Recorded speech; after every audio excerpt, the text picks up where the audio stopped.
In this second lecture, we are going to focus on how diabetes is managed in clinical practice and what that means for us as nurses. We will take time to review medical treatment options, including insulin and other diabetes medications, and how they work to control blood sugars. We will also discuss common complications related to these medications, such as hypoglycemia and glucose pattern changes, and how we can recognize them early. Finally, we will tie everything back to nursing care, including monitoring, patient education, safety, and clinical decision-making. As you are listening, think about why treatments are ordered, what can go wrong, and what nurses need to do to keep your patients safe.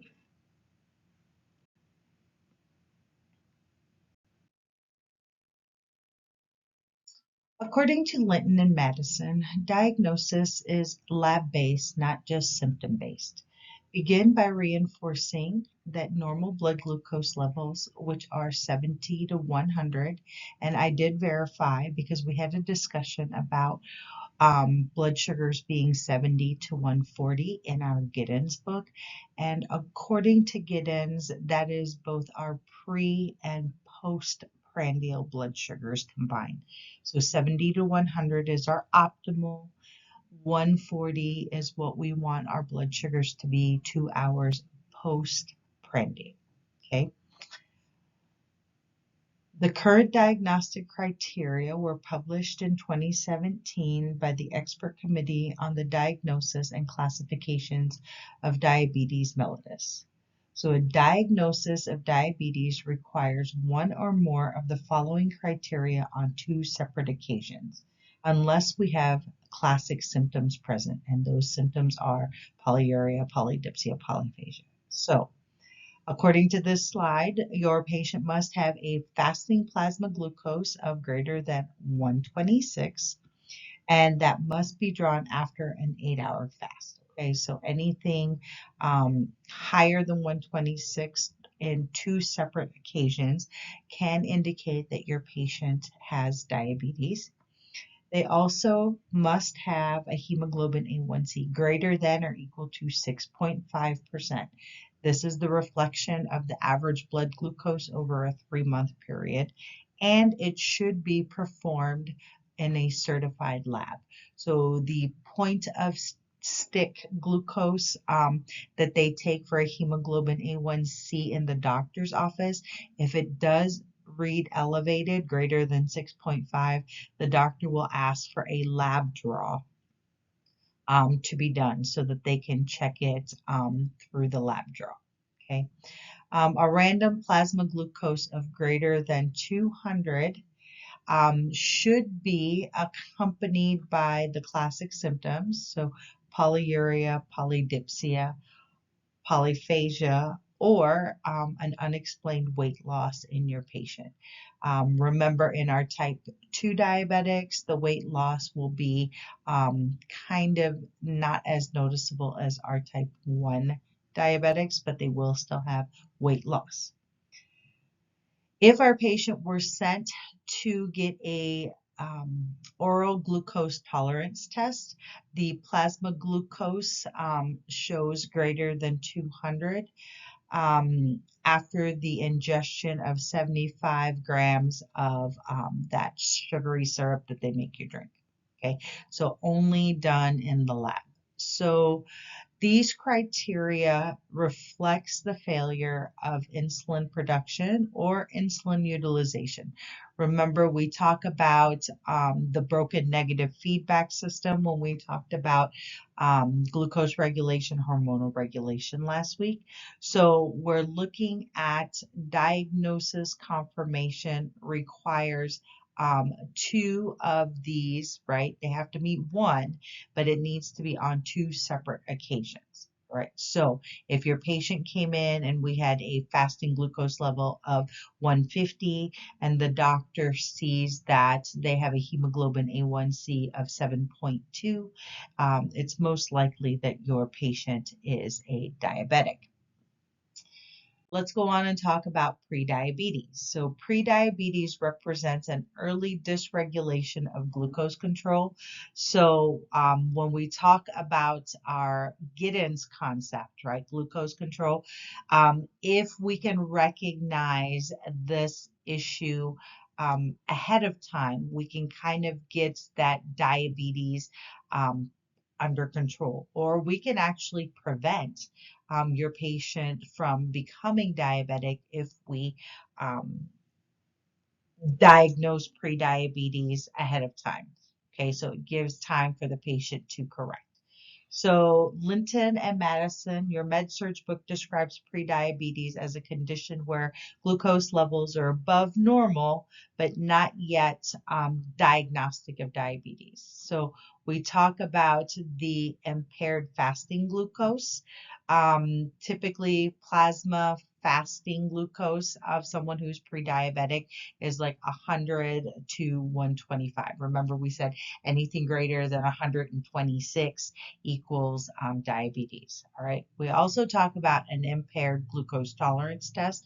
So basically, you went to the lab, you drank 75 grams of that syrup, and 2 hours later, your plasma glucose level after the syrup was between 140 and 100 or 199, right? Remember, we say that pre um, preprandial, so that's your fasting, should be anywhere between 70 to 100. And postprandial, your blood sugar should be below 140. Okay, so if you have a breakdown of your negative feedback system, then your blood glucose 2 hours after you eat will probably still be elevated.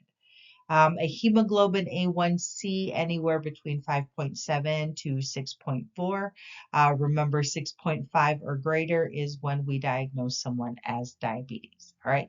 Prediabetes significantly increases the risk for type 2 diabetes and cardiovascular disease. The stage is often reversible with lifestyle changes. So the earlier we catch it, the more controlled we can get those blood sugars. Okay, so we always think about teaching our patients about weight reduction, increasing their physical activity, changing their diet a little bit, because the earlier we can catch it, um, we can prevent progression to diabetes. All right. They do recommend that screening begin at the age of 45. Earlier, if we have individuals who are obese, you are part of that high risk ethnicity, you have a relative that has diabetes, and of course, if you have family history of cardiovascular disease or hypertension.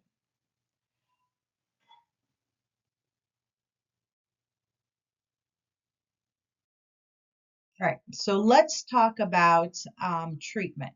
All right, so management for type 1 and type 2 diabetes are, for the most part, the same. It just depends on, when we catch it. So for a type 1 diabetic, we talked about um, insulin being the utmost importance because we need insulin to control blood sugar. So for type 1 diabetes, medication therapy is our first line of treatment, right? Pharmacological therapy is used to maintain near normal blood glucose for our patients who have type 1 diabetes.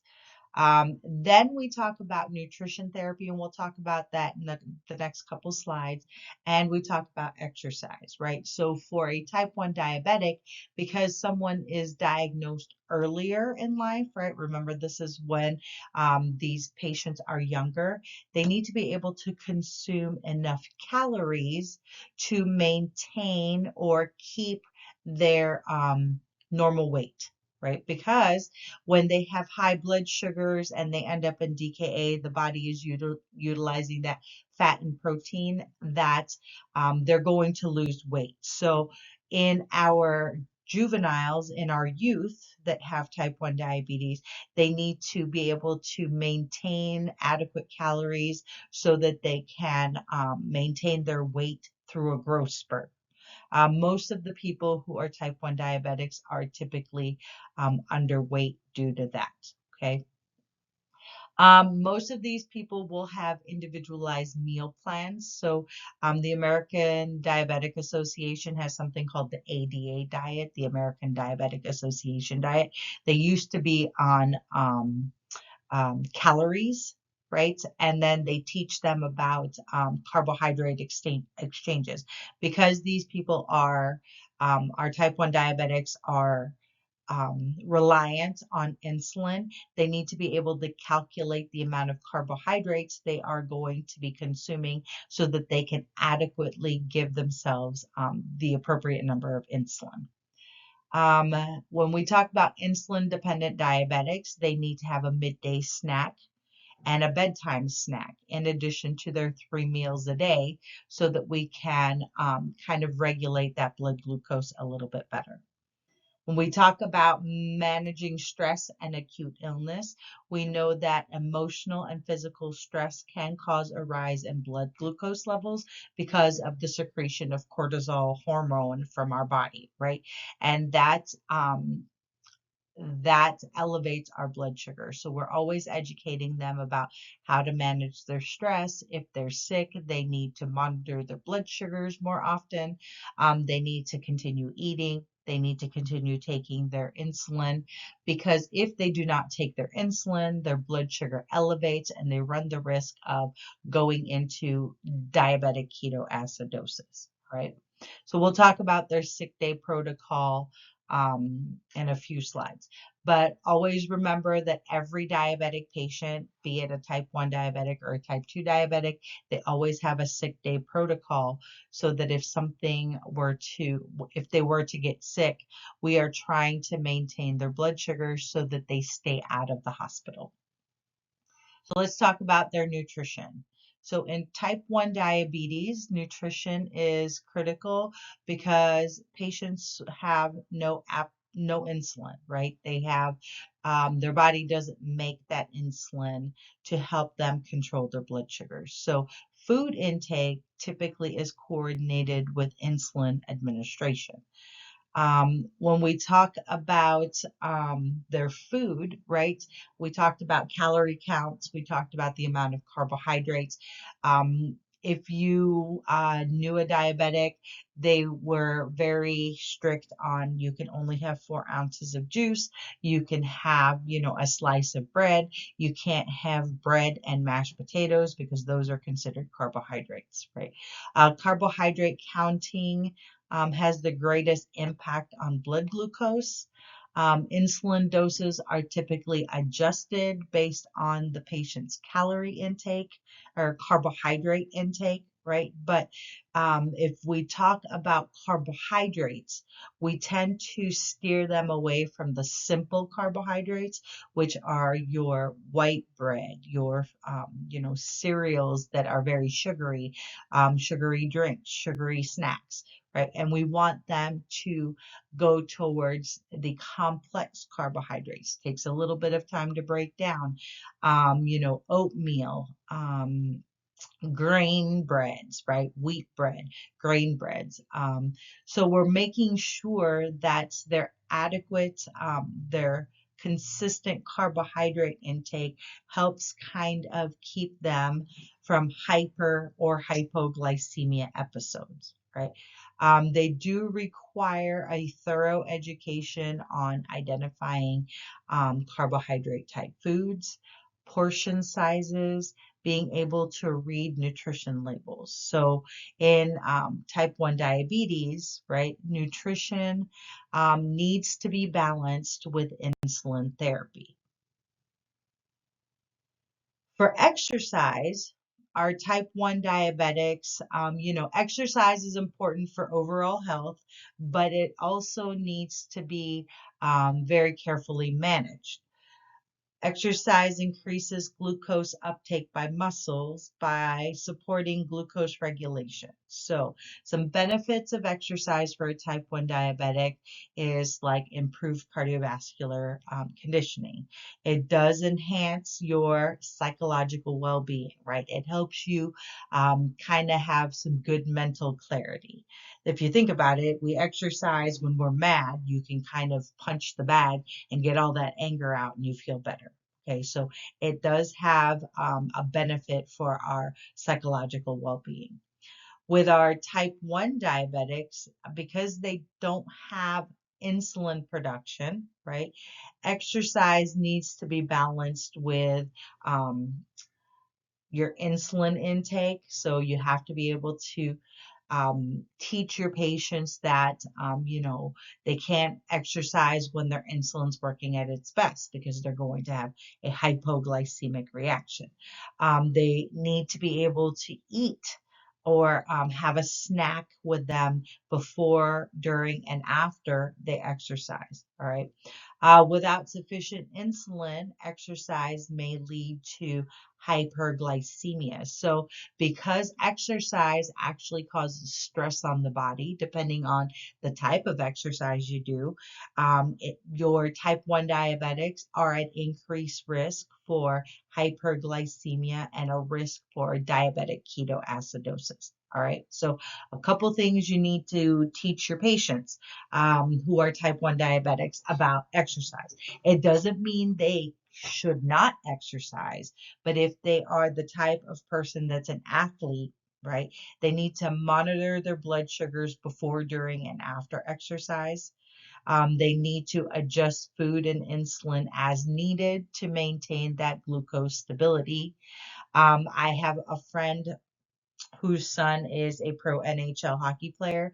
And I can remember for a long time when he was little, right? They had to manage his blood sugar levels during games, just so that he wasn't, his blood sugars weren't getting too high, because he would end up in DKA and then have to go to the hospital. So it's a very fine balance. It can be done. Athletes always need to adjust their insulin and food consumption when they're exercising so hard, but we want to make sure that they have that fine balance, that they're not losing weight, right? Because that also impacts their growth. In our type 2 diabetics, right, we talk about the goal of normalizing our blood sugars, also focusing on our lipids, so your cholesterol levels, because our patients typically have higher cholesterol levels. And then we also talk about their body weight, right? Your patients has to lose a little bit of weight. So the focus for our type 2 diabetics is typically first diet and exercise. Before they even start medications, depending on the patient, they will ask them to lose a little bit of weight and change their diet up a little bit. We also will go towards medication management if your patient doesn't lose enough weight, or if diet and exercise wasn't as successful in managing their blood sugars, right? Then they will go on to oral medications. So I call them oral anti-hyperglycemics or oral anti-diabetic medications. Either way, they're just on oral medications to help control their blood sugars. And sometimes your patient might need a little bit of insulin. So as you see, food and activity come in first, right? And then medications come in second. And then we also talk about stress and illness. So these patients are going to have, a sick day plan also. So in our type 2 diabetics, exercise does a couple things. It helps in weight loss and it helps improve insulin sensitivity, which helps decrease those high blood sugars. So that's why in our pre-diabetic patients, we talk about, like, if we catch you right on that borderline, if we get you to lose about 10 pounds and exercising a little bit more, that exercise actually helps your body utilize some of that insulin that is kind of just hanging around, and it helps lower your blood sugars. So that way we're kind of lowering your risk for converting into a type 2 diabetes. All right. Make sure for both type 1 and type 2 diabetes, you are reviewing the patient teaching box on page 1009 in your med surg book. It's called Exercise and Diabetes. And then also looking at the health promotion box on page 1009 titled Physical Activity for People with Prediabetes and Diabetes. Okay, so if we're unable to control, right, our blood sugars with diet and exercise, we talk about those oral medications. Right. So in type 2 diabetes, our nutrition is the primary treatment strategy. Patients typically have insulin resistance, not insulin deficiency. Okay, so they have insulin that works for them. So our nutrition management typically focuses on portion control, balanced intakes of carbohydrates, proteins, and fats, nutrient dense food choices. All right. So if your patient follows your plan correctly, right, they should lose a little bit of weight. Right. So effective nutrition supports weight loss or weight maintenance, improved insulin sensitivity, and lower blood glucose levels. Nutrition can also help reduce your patient's cardiovascular risk, their high cholesterol levels, and their blood pressure is better controlled. They can use simplified meal planning methods like that MyPlate website, right? Rather than a strict carb counting. Remember, this isn't like our type 1 diabetics where they need to count their carbohydrates so that they give themselves an adequate amount of insulin. This is more, let's change your diet a little bit so that we can, help improve your blood sugars. Right. So consistent nutrition and lifestyle changes can lead to people requiring less oral medications. If they are on insulin therapy and oral medications, they might be able to come off of that insulin therapy. Right. So in type 2 diabetes, nutrition and lifestyle changes are significant and can alter the disease progression. Right. Doesn't mean it's going to take away the diabetes. It's just going to help control it a little bit better to where your patient might not need their medications like they did. All right, so let's talk about exercise in our type 2 diabetics, right? So in type 2 diabetes, exercise is one of the primary treatment strategies, not just as a suggestion, right? In our type 1 diabetics, we do encourage them to exercise, but that's not because of them needing to lose weight, right? It's just basically for their overall health. Exercise in our type 2 diabetics improves insulin receptor sensitivity, which allows glucose to enter the cells most effectively. All right. So exercise can lower their plasma glucose levels. It improves your cholesterol levels. It brings down your blood pressure. And of course, it decreases that risk of cardiovascular disease. Remember, some of our patients that are type 2 diabetics are obese, heavy set. They've got a lot of abdominal fat in their middle. They have that metabolic syndrome, right? So exercise actually helps, when you lose weight, helps control those blood sugars, helps decrease the amount of cholesterol that are in your body. All right, so exercise supports weight loss and weight maintenance, which actually improves your glucose regulation. So in our patients, we're always telling them that they might not need any more of their medications or lower doses of their medications. Okay, so you need to remember that we have patients who are diabetic, We need to monitor them for hypoglycemia, especially those patients on medications, right? That's different from our patients who are type 1 diabetics, where they need to have that insulin, right, to help control and maintain that blood sugar. These patients, these type 2 diabetics, they might need to, or they will probably show you more of a hypoglycemic reaction when they're exercising because of the fact that they're utilizing the blood sugar more effectively. Okay, so these guys also need to check their blood sugars right before they exercise. And they need to supplement their exercise afterwards so that they don't get that hypoglycemic reaction. So sick day rules. In our patients who are type 1 and type 2 diabetics, every single patient will have a set of sick day rules, right?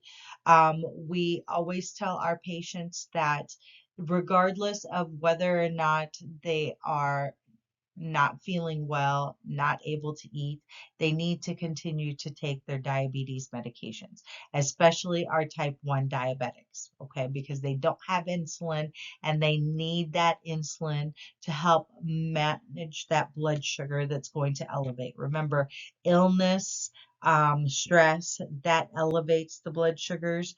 So we want to make sure that just because you're sick and you're not able to eat like a whole meal, it's still going to elevate your blood sugar. So you need to have them continue their diabetic medications. They also need to check their blood sugars more frequently, so every 2 to 3 hours. Okay. And they need to administer their insulin according to their sick day protocol. If it is a type 2 diabetic, we tell them that if they're on insulin, they should take their insulin. If they're on their like metformin, they should take their metformin unless they are really nauseated. If your type 1 or type 2 diabetic patient is nauseated, they need to call their physician, right? Because nausea and vomiting can lead to more dehydration. So these patients might need to go to the hospital sooner to get treatment. All right. Your patients will also need to consume about 15 grams of carbohydrates every 2 hours. So they need to drink lots of fluids, right? If their sugars are elevated, some sort of a sugar-free liquid, right? They can do water, they can do sugar-free Gatorade, something sugar-free. If their sugars are low, then they can do the carb-containing drinks. But they don't need to drink like, a whole can. They can just sip on it so that they're getting at least 4 ounces of carbohydrates every 1 to 2 hours, just to kind of maintain some energy for them. Okay. They should be drinking fluids every 15 to 30 minutes. They need to, for our type 1 diabetics, they need to check their urine for ketones. So a lot of times these patients will have a dipstick urine so that they can check for ketones. All right. If their blood glucose elevates above 250 for our type 1 diabetics, we usually say above 300 for our type 2 diabetics, they need to call their physician. All right. And go for the direction of that. Sometimes the physician will just say, if they haven't had ketones yet, but their blood sugar is like 250, 260, they might tell them to give them more insulin, right? Administer more insulin so that we kind of ward off that type 1 diabetic going into ketoacidosis. So as soon as that blood sugar for our type 1 diabetics elevates, they need to call the doctor for further instruction. Okay. Let's talk about some medications that we're going to see for our diabetics. We're going to start with insulin because that's one of the most important things. We're going to talk about metformin. which is a biguanide, and we're going to talk about glipizide, which is a sulfonylurea. Those are the two most common oral medications that are going to be tested on your NCLEX. So we're going to slowly break them down. We do have some newer market medications like your Jardiance and your Januvia and your Ozempic. Those medications are newer to the market. I know that from experience, NCLEX typically only asks about insulin and our two oral medications, metformin and glipizide. But you should, or you as students are going to be responsible for knowing how these medications work, how the medications on your med list work. So make sure you review the different types of oral medications that are listed both in your pharmacology book, assigned reading, and in your med surge book, assigned reading. Okay, so you will be responsible for those for our exam. So let's talk about treatment for type 1 diabetics, right? We know that oral hypoglycemic medications need insulin to work.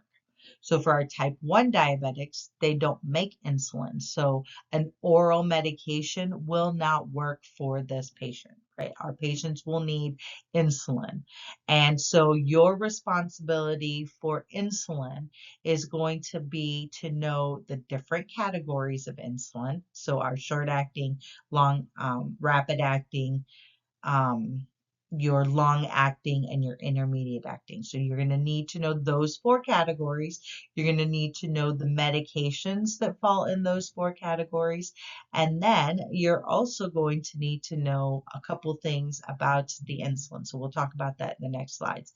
But if you see here on the pictures, we have vial, right? Insulins that come in a vial. These insulins require you to have an insulin syringe. So make sure you know what type of syringe we can use to draw up insulin. It's usually the one that says units on it. On the other side are insulin pens, right? You a little bit easier. You turn this dial for the insulin pen.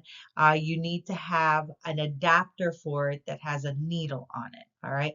And the most important thing about the insulin pen is that when you put the adapter that has the needle on it, you need to prime that needle, because it does not have any insulin in the needle. It has air. So if you're only giving 1 unit of insulin, you are literally injecting your patient with 1 unit of air because the insulin wasn't in the needle when you went to administer it. So always remember, prime your flex pen needles when you attach it. Okay, ask your clinical instructor about that when you're out at clinical and you see that.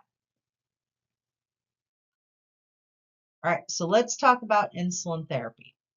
So insulin therapy is essential for all patients with type 1 diabetes because they do not make any insulin, right? We do have some patients that have type 2 diabetes that as their disease progresses, they may eventually need insulin because their pancreas doesn't make enough insulin, okay?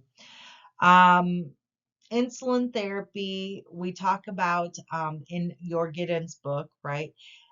It helps support glucose regulation by helping maintain stable blood glucose levels. So this is basically the body's external insulin dosing. So we have all sorts of insulin. So insulin typically classified based on how fast it works, right? How fast it starts working, how long it lasts in your system, and when it's working its best, right? So all of these insulins have an onset when it starts working, a peak time when it's working its best, and how long the insulin lasts in your bloodstream, right? That is the duration. Those three things guide the dosing and the timing of when we give our insulin, right? So you will be responsible for making sure that you know the onset of the insulin, right? The peak when that insulin is working its best, because at the peak of when the insulin is working its best is when you are most at risk. Well, it's when your patient is most at risk for having a hypoglycemic reaction. So knowing when that insulin peaks will help you kind of determine whether or not this is a hypoglycemic reaction you're seeing in your patient or something else. Okay. And then, of course, duration, how long that insulin stays in your system. So, all right, let's begin our talk on insulins. So, this is not anything new. You don't have to recreate it in your on your piece of paper that you're taking notes on. This is actually in your workbook. This very exact chart. It might have some blanks on it, but it is in your workbook. You can find the answers to it in your Med-Surg book. It's on page 1011. Okay. We do have 5 classifications on here on this chart, but you are only responsible to know rapid acting, short acting, intermediate acting, right, and your long acting. So rapid acting insulin, short acting insulin, intermediate, and long acting. The newer one that we see now is your ultra long acting, Tresiba or Deglutech. It basically is newer on the market. Um, we have seen it used for people who just need a little bit more basal insulin control. Okay, that's what long acting and ultra long acting does. It's like insulin that is administered the same time every day, and it gives continuous insulin coverage for 24 to 48 hours, right? Long acting insulin typically 24 hours. Ultra long is your up to 48-hour insulin. Okay, so these are the numbers when there are test questions that you need to know. Okay, especially for Honduras, when there are test questions, these are the numbers you need to know: the onset of action, the peak action, and the duration. All right. When we talk about insulin, modern insulin is synthetic human insulin, and it's typically identical to the insulin produced in the pancreas. You do have 2 types of insulin. One is, it starts with HUMA. If you look at this, it says HUMA, right? So more human-based versus Novo, which is more of a synthetic insulin, all right? So we have 2 choices because sometimes, we're allergic to the closest to the human-based insulin type thing, right? So the reason we have the synthetic human insulin is it eliminates many allergic and immune reaction seen with our animal-derived insulin. All right, so in our insulin categories, I want you to just kind of look because they kind of help mimic the way the pancreas secretes the insulin. Okay. Um, when we talk about rapid acting insulin, the onset is pretty quick. So when you are giving this Lispro, Aspart, anything that ends in log, right? I used to remember because this class of insulin actually came out when I was probably 3 to 4 years into my nursing practice. Okay, we used to only have regular and PH when I was first a nurse almost 30 years ago. And so they had to teach us to look at insulin very closely because insulin is one of those medications that can provide it's a high error medication. Let's just put it that way. A lot of hospitals want you to double check your insulin that you've drawn up with another nurse if you are using the vials and syringes. Okay, so things that you need to know. So you need to know exactly how fast this is working. So rapid acting works within 10 to 15 minutes. So you should not be given this rapid acting insulin an hour before your patient eats. Because if you're doing that, your patient will have hypoglycemia, right, when the meal comes. So you want to do it right before your patient eats because it starts working in about 10 to 15 minutes. All right. Just know that when insulin starts working, it does not drop the blood sugar. Okay. It just starts going to the cells and the blood sugar starts to follow. So it does not cause hypoglycemia instantly. Um, the when you're going to see that hypoglycemia is more of that peak action. So if I said, Mr. Jones is going out to dinner, and for that he has, it's about a half hour away. So your check his blood sugar and it's 250, and family is delayed, do you give that insulin? Where you're going to have to eventually give the insulin, but you might want to send your patient with a snack, right? Because by the time he gets to the restaurant, that insulin is going to start working, right? And so it's going to lower his blood sugar. Well, if there's a delay in when the food comes, your patient's going to have a hypoglycemic reaction, while he's waiting for his food. So that's why we always say, if you know the onset of the action, you know when to give this insulin. Another thing with insulin is you need to know when we can administer these let me rewind. The one thing with this medication is that you need to know which medications you can mix in a syringe, in one syringe together.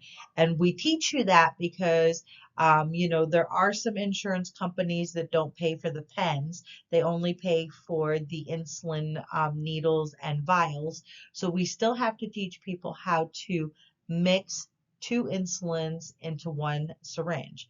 So and hopefully they taught you that your insulins that you can mix are cloudy and clear, right? So NPH, your intermediate acting insulin, anything that ends with an N, and you can mix that with regular, okay? Or you can mix NPH with rapid acting. All right. So in that mnemonic, it's N and R. So N and R, because I'm old school, that's how I learned it. But I know that you can also put the logs in there. Okay. The only insulins we don't mix into a syringe with anything else are our long-acting insulins, because they don't work properly if you actually mix it with a rapid acting. You kind of ruin the action of the long acting insulin. So there's a couple of things you need to know, right? I just said you need to know how to mix insulin appropriately in one syringe. So you need to know which ones they are, and you need to know when it is most appropriate to give these medications.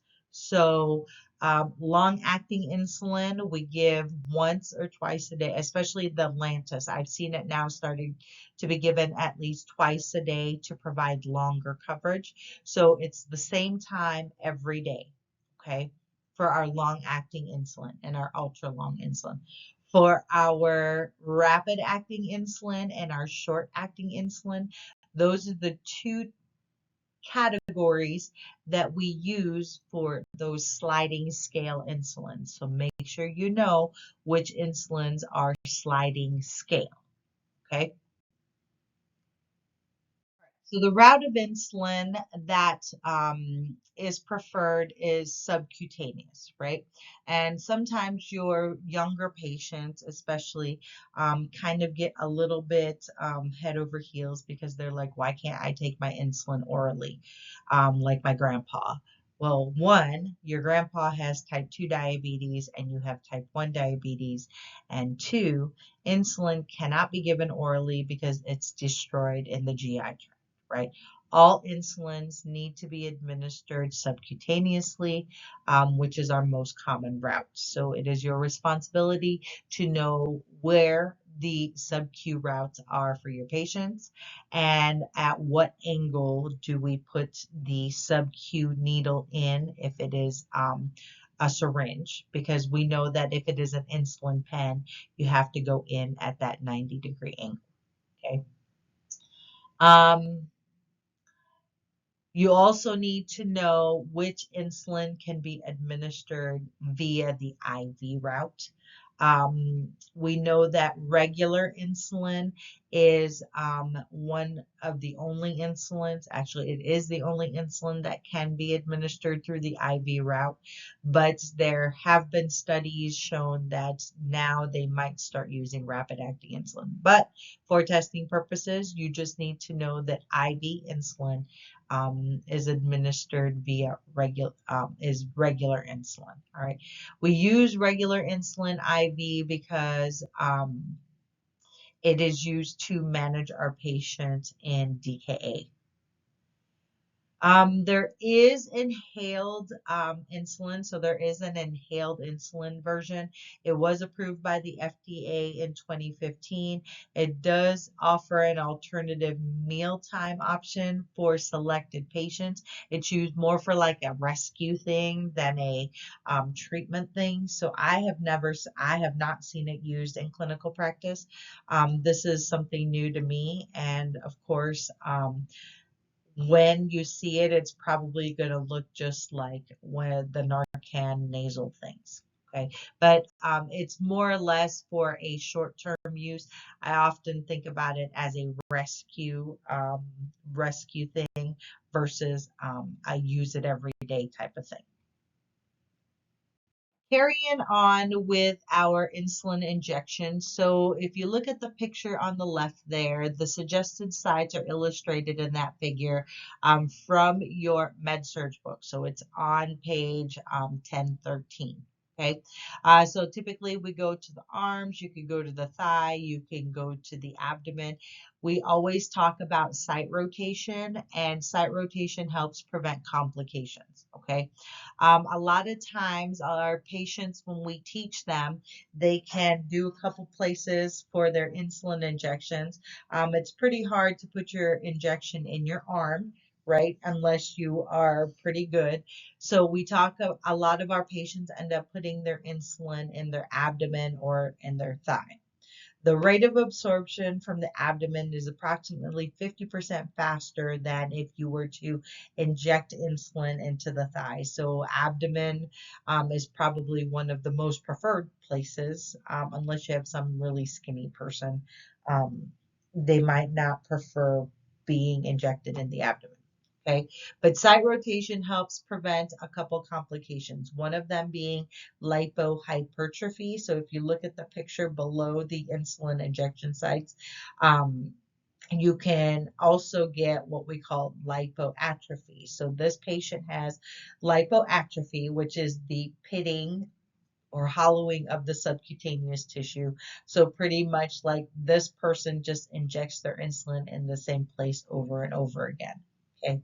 Lipohypertrophy is a lump that kind of builds up in the same area where you're putting that injection. It's just kind of like the fat is like, I don't want to be injected anymore, right? It's swelling that develops under the skin after long-term subcu use. If your patient has bruising in the abdomen, try to inject their insulin away from the bruising of that area. Okay. If you do apply heat or you massage the area or your patient exercises, it does make the absorption rate of insulin faster. Those are things that you should be teaching your patient when you're teaching them about their insulin injection sites. We talk about some insulin dosing schedules. So this is a chart that compares the three types of dosing schedules that we have available for our patients. Okay, so conventional therapy is less physiologic and it relies heavily on routine. So basically, your patient gets fixed insulin doses at scheduled times. So your patient might just get for breakfast, lunch, dinner, and bedtime, they get 4 units of Humalog insulin, right? It's basically you can't stray away from that. There's not a sliding scale. It just says that you get 3 units. I've seen some where they get 10 units. plus a sliding scale. But for the most part, the doses are scheduled. And you have a set dose. So you're still checking blood sugars, 2 to 4 times a day, depending on your patient. There is a higher risk of hypoglycemia if your patient doesn't eat because you're giving those medications, right? You're giving that medication at the same time every time. All right. Basal bolus therapy closely mimics the way our body works, how insulin is secreted. So basically, you have a basal dose, which is your long-acting insulin, right? Your glargine, which is your Lantus, or Detemir, which is your Levemir, or the Deglitech, which is that Tresiba. Remember, they give it to themselves once a day, same time every day, and that insulin kind of starts working within the first hour, and then it just kind of slowly gives out insulin for the rest of the day. And then bolus is your sliding scale, which means your patient has, either short acting or rapid acting, and you are giving that insulin breakfast, lunch, dinner, and bedtime. So 4 times a day for that. So sliding scale gives you a little bit of flexibility. Patients still have to check their blood sugars, right? These are the ones that are like AC and HS, right? Most common therapy that we see, typically given to our patients that have type 1 diabetes, and of course for our type 2 diabetics that need more insulin support. Okay. Continuous sub-Q infusion pumps. They don't deliver long-acting insulin. They actually only work with Humalog, our rapid-acting insulin. And if there's an interruption, your patient runs out of insulin in their insulin pump, they could progress to DKA. Okay, so insulin infusion, we're always teaching these patients about, counting their carbohydrates. They need to bolus themselves with insulin if they're going to eat pizza. It does give them a basal rate, so they get like, probably 1 unit of insulin per hour, right? So that they have a constant dose of insulin being secreted into their bloodstream. Some of these patients, if you look, they're used for our type 1 diabetics, and now we have some pretty cool ones where they can wear those electronic blood glucose monitors so they can watch their blood sugars on their phones, right? And then the pump function. So sometimes the pumps can malfunction, and that can increase their risk for DKA. And they have to be very good at their site care. So when they are rotating sites, they need to have, they need to cleanse the site with chlorhexidine or alcohol, let it dry. They have to wash their hands, and then they attach their equipment. Right. Patient education are monitoring essentials for all three of these regimens. All right. Make sure which one is the most common. Like I said, the most common one that we see is basal bolus therapy, right? That's if you were in the care setting, that's where your patient has blood sugars taken before meals and at bedtime. They get a long-acting insulin once a day, and then they get 4 doses of that shorter acting insulin throughout the day. So just make sure you know the differences in those 3 treatments. So here's an example of a sliding scale, right? So we know that in a sliding scale, you are going to check your patient's blood sugars, and you're going to see this at clinical. You're going to check your patient's blood sugars, and then the order is going to be, administer Lispro insulin per sliding scale, right? So I checked my patient's blood sugar. It was 240. You come to the med cart and you look and you see, 240, right? 240 falls in the time range of right here, 150 to 200. 151 to 250. So you're like, oh, my patient gets 8 units of insulin. right? It could be 8 units of Lispro, it could be 8 units of regular, but you know that it's my patient gets 8 units of insulin to cover that blood sugar of 240, right? So make sure you know which type of insulin can be administered via sliding scale. All right. It is not your long acting insulin because we want this to help bring that blood sugar down when your patient is eating. All right. And then I told you about making sure you know how to mix your NPH and your regular insulin into one syringe, right? Remember, it's cloudy, clear, clear, cloudy. So air first, right? Air in your NPH, air in your regular, and then you turn your regular upside down while you still have your needle injected into it. You withdraw the air or you withdraw your insulin from your regular, and then you will withdraw your insulin from the cloudy air, right? Make sure, because there's always a question about mixing your insulin. So it doesn't necessarily have to be regular insulin. It can be your long-acting insulin, right?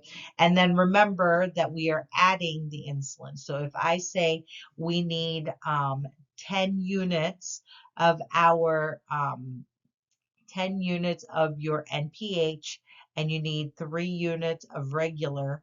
By the time you're done, you should have 13 units total of this insulin in your syringe. Okay. All right, let's talk about infusion pumps just real quick. Like I said, it is programmed to deliver a steady trickle of insulin throughout the day. As you see, we do have two kinds, right? We have the old-fashioned kind that has a needle attached to it that is it kind of placed in your abdomen, and then they put a tegaderm over it to hold it in place. And you will see that it's kind of like a little old school pager machine. And this is where your insulin is attached, right? They do have ability to give themselves extra insulin by putting up and down these buttons. And that's only when you have meals that are heavy in sugar, okay? It does use a rapid acting insulin, so this slide is false. It does not use short acting insulin. It only uses rapid acting insulin. It offers better sugar control. I know that a lot of parents have it for their children because it's better control of blood sugars during the day while your children are at school. Okay. Of course, potential problems that you can have, occlusion of the tubing or needle. Sometimes your patient does not bring in extra insulin, right, for when their pump runs out of insulin. And you could get infection at the needle insertion site if you do not use a sterile method or clean with alcohol before you put the needle into your skin. Okay, so, and they always run the risk of diabetic ketoacidosis because of the fact that they can run out of insulin. Right. Let's talk about complications that you're going to see. Okay, so here are the 3 complications listed in your MedSurg book. We already know about hypoglycemia, all right, but there are other 2 complications called Somogyi phenomenon and Don phenomenon that you should be aware of. So insulin therapy is essential for glycemic control, but it does lead to several complications if dosing, timing, or patient's behaviors are not carefully managed. Okay, so patients' behaviors that aren't carefully managed is like I took my insulin and I skipped lunch, right? And if you do that every day, you're always going to have hypoglycemia right after lunch. Um, we talk about the 3 complications, and for the most part, hypoglycemia is the most common complication of diabetes therapy, whether or not you have insulin or oral medications. Okay, it occurs when that blood glucose drops below normal levels because of your medications, and then you delayed your meal or you didn't eat enough of your meal. And of course, you might have exercised after you took your medications and didn't get a snack. All right. Um, Make sure you know, the signs and symptoms of our hypoglycemia. Remember, we talked about it in when we were talking about acute complications, right? Our priority nursing action is always to give glucose immediately. That means if your patient is conscious and awake, they get 15 grams of fat sugar, fast, not fat, fast sugar, juice, glucose tabs, piece of candy, some ice cream, something that's going to work fast. And then, of course, we're going to recheck, right, their blood sugar. Um, Remember this, we treat hypoglycemia or we treat symptoms of hypoglycemia because the brain, right, does not store glucose and is dependent on glucose. So we don't want to wait because our patient might have an adverse reaction to that. The Somogy phenomenon occurs when there's excess insulin and it causes hypoglycemia. Usually happens at nighttime. So if we give bedtime insulin to our patients, we need to make sure that they are eating a snack. All right. The body responds to this hypoglycemia with a stress response to restore the glucose levels. So basically, if you get insulin at nighttime, you didn't eat a snack, you know, you're going to have um, a stress response where epinephrine is released.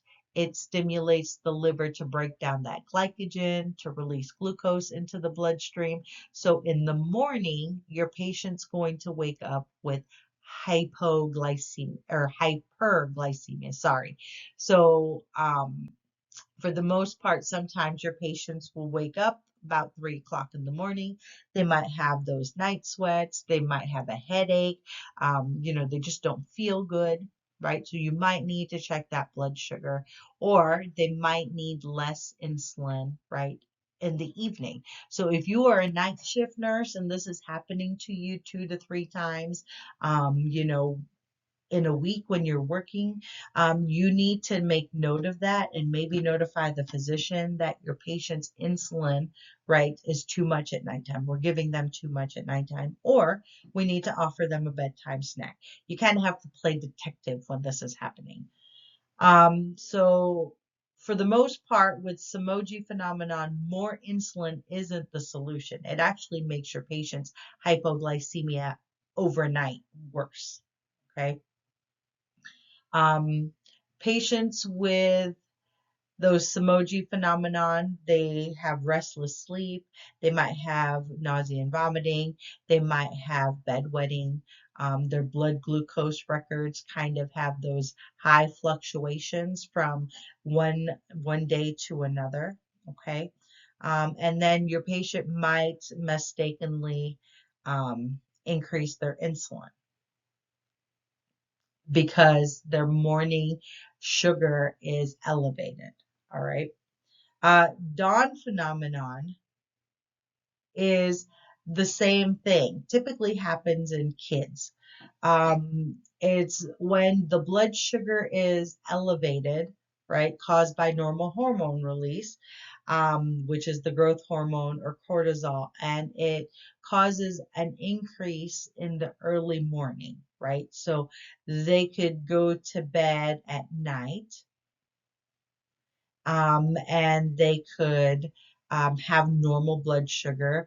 It could be elevated in the middle of the night, or it could be really elevated in the morning. They typically have no symptoms to this except for a high glucose. All right. So these are the people, it's kind of a little bit opposite than that Somogy phenomenon, where they might need more, right, insulin, or they might need a later insulin dose. So if you are an overnight nurse, you might have to check your patient's blood sugar at about 3 o'clock in the morning to see if it's, you know, elevated, right? So this is the opposite of Somogy phenomenon, where it dips between 2 and 3 a.m. in the morning.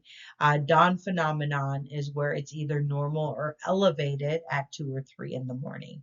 Okay, but they don't show any symptoms other than they wake up in the morning and their blood sugar is 350. All right, so that's one of those things where you kind of have to um, determine the cause of those high blood sugars in the morning.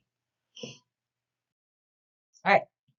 So let's talk about medications for our type 2 diabetics. So remember, insulin is for our type 1 diabetic, and it's also used for our type 2 diabetics.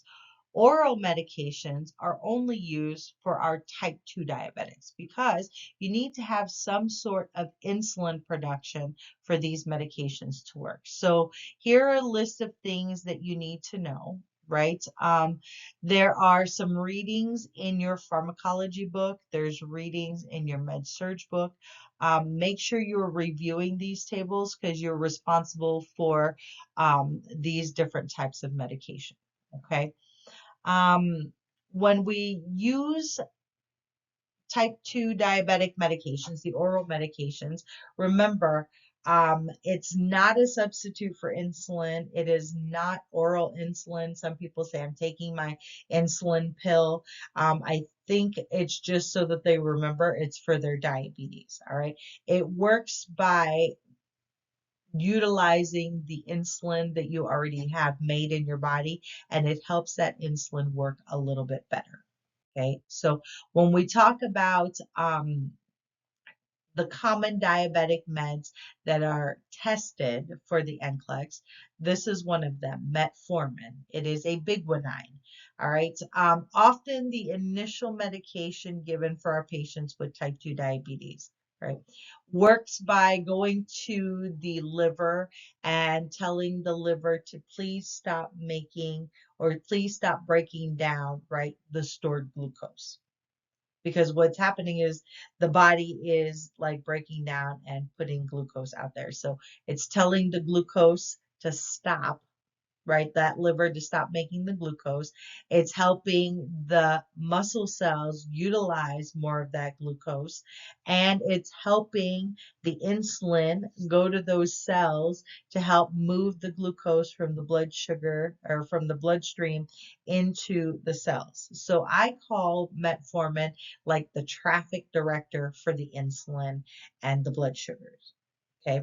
It does not cause hypoglycemia when used by itself because it utilizes whatever insulin is there. And we know that type 2 diabetics typically don't make enough insulin to bring their blood sugars down because the pancreas has resigned to the fact that you're not going to use all of that insulin. All right. It increases the body's sensitivity to that insulin produced. So again, I'm going to tell you, metformin does not cause hypoglycemia when taken by itself. Right? We use metformin for other things too, like weight loss, PCOS, right? There's all sorts of uses for metformin off label, but when we use it for blood sugar control, right, it's more or less works with just the insulin you have in your body. People don't like it because it causes GI issues, right? Nausea, vomiting, diarrhea. So we want to make sure that we teach our patients that they still need to take this medication. Sometimes you have to take it with food so that you don't get that nausea, right, that comes with this medication. This medication, as you see there on the screen in red, right, you can read in your pharmacology book on page 580, there's a medication safety alert.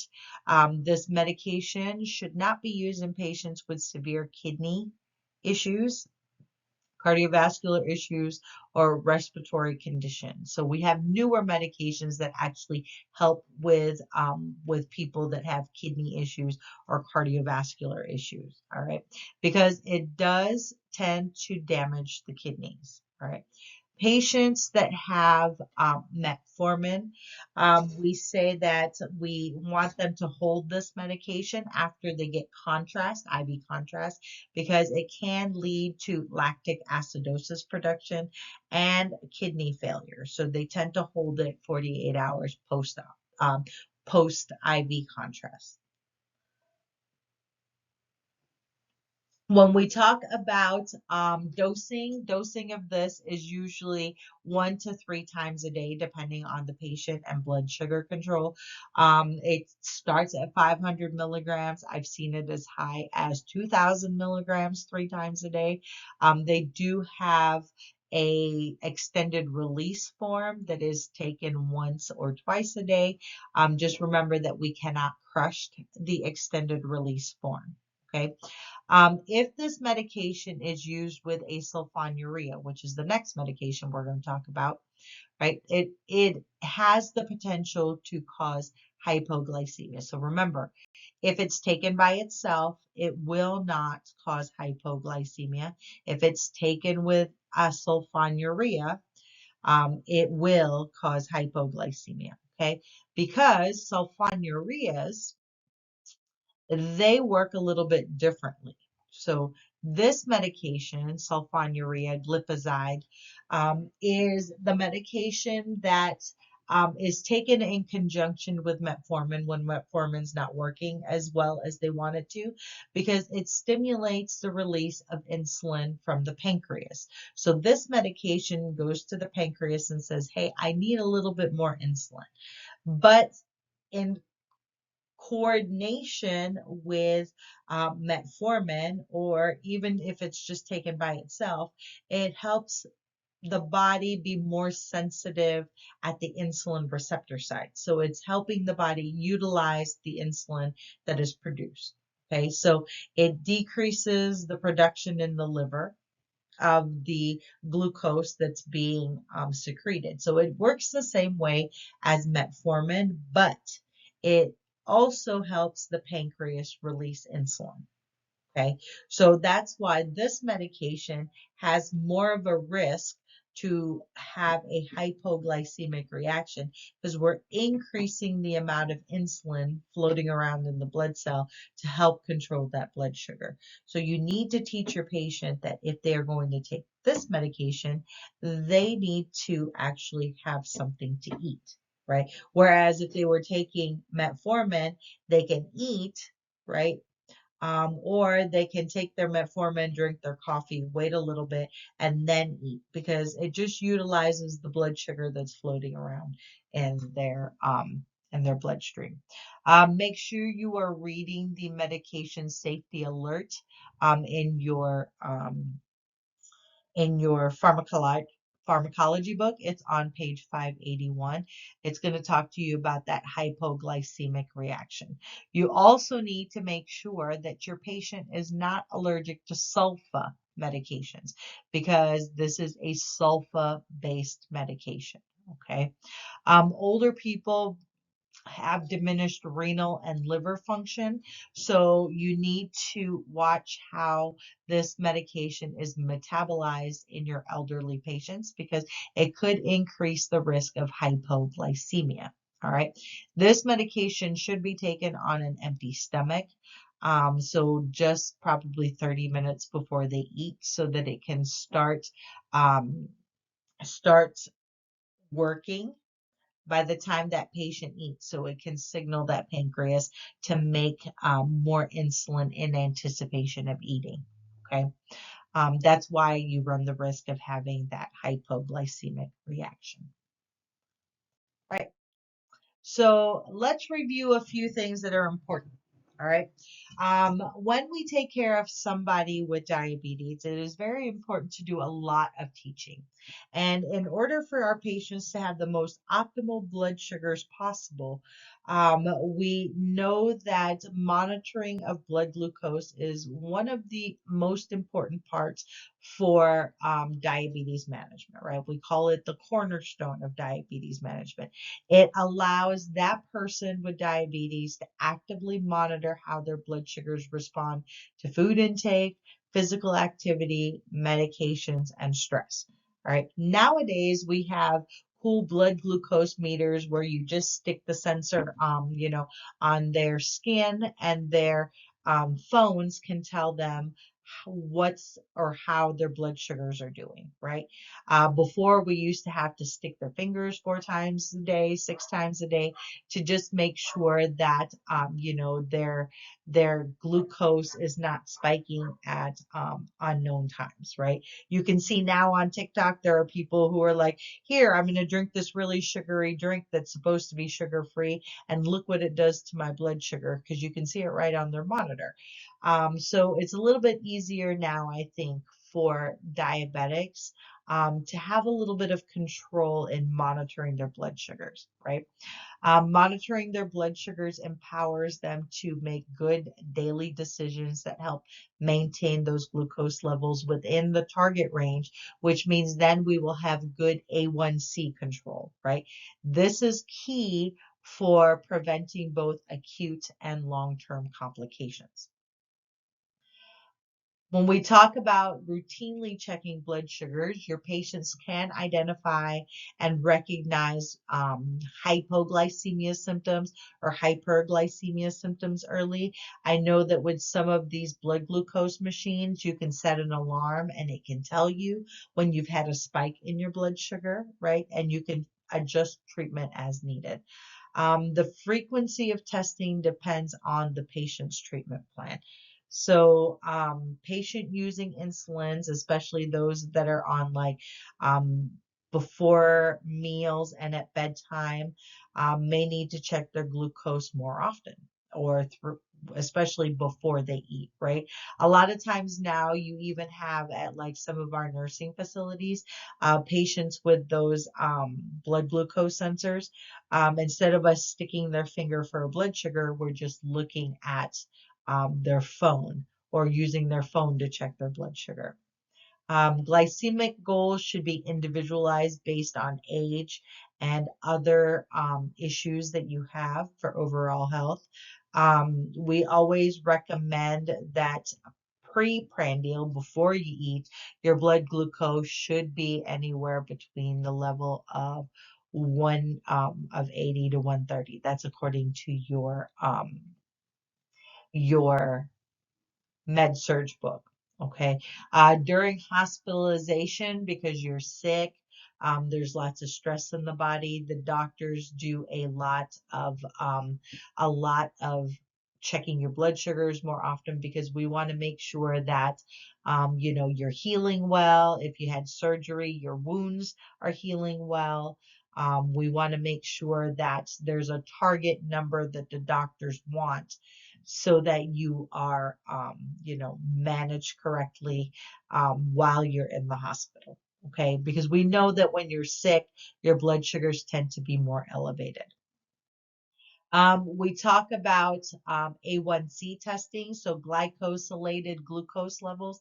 That's your hemoglobin A1C. Remember, that's your long-term picture of how well your blood sugars are controlled. So we say that that's our every 3-month goal. So the most commonly used test is our hemoglobin A1C. It occurs because glucose binds to hemoglobin molecules in the red blood cells, and our red blood cells lifespan is about 120 days. That's how they can kind of see the average of your blood sugar. Okay, so the American Diabetic Association recommends that target A1C is less than 7% for adults who are not pregnant. Um, so that we can manage the risk of long-term complications. Okay. But remember that not all people get to less than 7. So it's individualized, right? Depending on the person. So like an older adult, we might not want you, or we might never get you to less than 7. So we're going to try to get you as close to 7 as we can, right?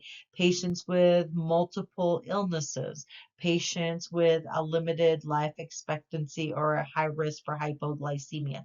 We're not going to get you to like your blood sugars being controlled at less than 120. We're going to be satisfied if your hemoglobin A1C is like at 8, right? So it's individualized, but for NCLEX and testing purposes, you should know that our goal for our hemoglobin A1C, if you are diabetic, is less than or equal to 7%. Okay. Last thing we're going to talk about is our patient problems. So some of the patient problems that you're going to see are listed here on the screen. I need you to go into your Surg book and just review those a little bit. All right. So some of the things that you need to know is that for taking care of a patient with diabetes, it always begins with immediate and urgent needs. So abnormal blood sugar readings, your patient has dehydration or acute complications. So acute complications are hypoglycemia, DKA, or HHNS, right?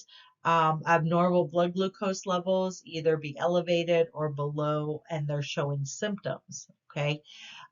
Once your patient is stabilized, then our primary focus shifts to education and long-term self-management. So remember, if our patient comes into the ER and they are showing you signs and symptoms of DAA, your first intervention is not, I'm going to teach you how to take a blood sugar. Right? Our first intervention is going to be, let me get your blood sugar under control, right? Get you stable, and then we further on in the treatment, a couple days later, we might teach you how to check your blood sugar. Okay. So remember priorities, acute first versus the teaching later. So diabetes is a chronic complication. So your nursing care needs to emphasize teaching, support, and prevention of complications. All right. We always encourage our patients to be independent with the monitoring of their blood sugar, but we also want to make sure that we teach them about safety things like, with neuropathy comes foot problems. We might have wounds that never heal. We might have increased risk for um, infections. Okay, so we're making sure that our patients understand what's going on. So immediate and safety priorities are always first. Right? So hypoglycemia, always first, because we want to make sure that we don't have any more altered, cognition, right? So to treat hypoglycemia, rapid acting glucose if your patient is conscious, making sure that if they're not conscious, we give the rapid acting glucose via IM or IV route, right? If they have altered mental status, you need to stay with the patient.